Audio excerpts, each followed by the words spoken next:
Hello, Mikey. How are you? How are you? I'm good, thanks, and you? I'm awesome. That's fantastic.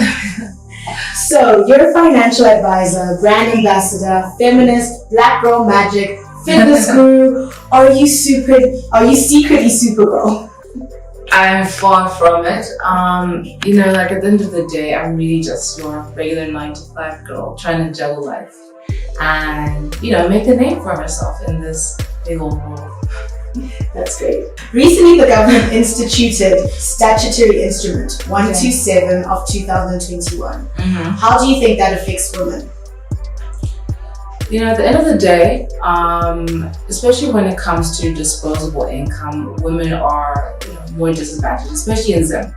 We already don't have that much in terms of disposable income that's available to ourselves. And the statutory instrument is essentially going to result in the increase of prices of various goods and services in the economy. So it's really going to affect us in an adverse way. Goods and services are going to be more expensive, and providing for our families is going to be that much harder in what is already a depressed economy. So it's not really looking up for women. What would you consider as your biggest accomplishment?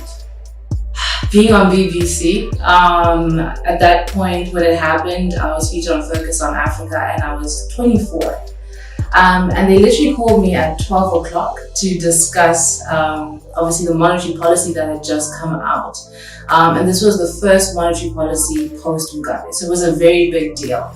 And Focus on Africa is pretty much, their flagship show for the continent and what's happening. So for me, it was such a big deal that, out of all the people that were there, they approached me. And the fact that I literally had about 6 hours to prepare commentary on like a 100-page document, just hours after it was released was a lot. But I'm just, it was just a big moment for me, the fact that it happened and that it went well, I think. Could have been worse, but it went pretty good. So I'm proud of that. And that was my biggest moment. What are the 5 things you cannot live without? The gym, my water bottle, because I literally carry water with me everywhere. I drink, I'm always sipping on water, and people laugh at me about it, because I have water, I have a water bottle everywhere. One for my room, one for the car, one for the office.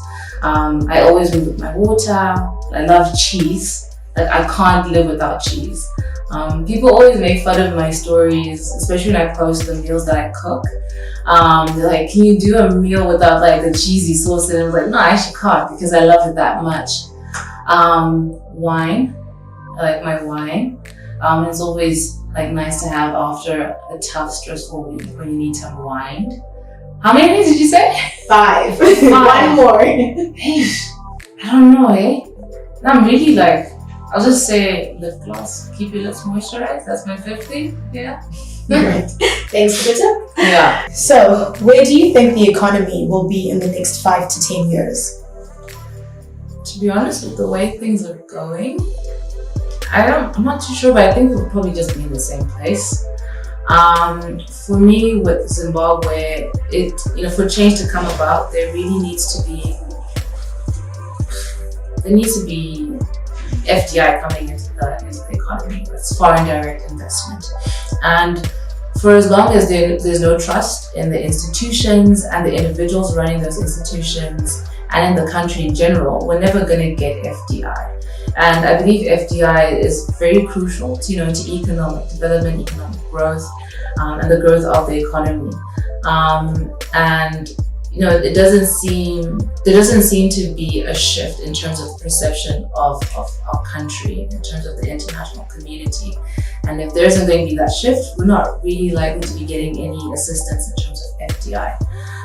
And without that FDI, I don't really see the economy turning around anytime soon. Because this money goes a long way. It goes to things such as infrastructure development and various sectors of the economy that then contribute to, the growth and, the boom. And without any of that happening, we're not going to get anywhere. And that's where I see us in 5 years. I don't really see much changing. I haven't seen any change in the past couple of years, I don't foresee anything groundbreaking in the next 5 years happening. So it pretty much makes me feel like we're just going to be in the same place. Given the opportunity, would you want to be finance minister, and why? You know what? I actually would love to fix this country, but with everything I've seen people go through, it's definitely not something I see myself doing. I like my peace of mind. I like being happy. And I feel like it's such a huge task that comes with a lot of stress. And I don't know if I'll be able to actually handle it, because there are a lot of things that you end up having to give up because of that specific role. So I would like to see myself, I kind of see myself doing it, but I don't know if someone actually came up to me today and said, take up the role, I don't know if I'd actually, take it up and do it. I'll think twice about it, because I don't know if I'm ready to give up everything for that. You were once threatened after your Instagram live last year, where you spoke out on the situation in Zimbabwe. Yeah. How do you stay positive in such situations? Like at the end of the day, you have to, I think it comes back down to like why I even do certain things. I know my why. I know why I wake up and do what I do or say what I say. And even if someone doesn't agree with what I say, or they want to threaten me based off of it, at the end of the day, at least I know that I was being true to myself. And if someone's going to dislike me because of that, then it's fine. But at least I'm staying true to my why and staying true to myself. And and also like being in the public, I don't know, light or whatever, being someone who's quite accessible to the public, you get used to it. You end up learning to have like a bit of a thick skin when it comes to certain issues like this and people saying things about you or to you. And like I just learned to take things with a pinch of salt, and it's like water off a duck's back. Yeah. Women are lacking in positions of authority in Zimbabwe. Yeah. What do you think the main cause is, and what can be done to correct the situation? I don't know. I think it's because there are already a lot of biases against women in general in the workplace. I mean, I find myself constantly battling, misconceptions or trying to fight, prove people wrong. Because women are perceived as being emotional, over emotional, and essentially that affects their decision making. And sometimes a lot of people look at you as a woman and think what you have to say is not of value. Maybe because, you are a woman, even though you're perfectly capable of doing the work, and sometimes even more capable, more experienced than your colleagues. But because of the fact that you are a woman, you're looked down upon. And I think we just need to have more programs, especially with corporates, in terms of hiring that are inclusive for women and specific, demographics and age groups, and create the opportunities for them. But fortunately, at least in Zim, we have a lot of female CEOs that are coming up, that are heading some of the big companies in Zim. And I think that, the more and more that women that we have in place running these organizations, and you see these organizations doing well, the more open-minded people will become to the fact that women can do it and that we are capable. And it comes back down to them as well. It's just, in terms of creating opportunities, we must create opportunities for each other. Once we get into a certain position of power where we have, we have the power to affect hiring, affect who comes and works here. And we can, bring about change by also letting it start with ourselves in the organizations that we're in. What is the one thing you want people to remember you by?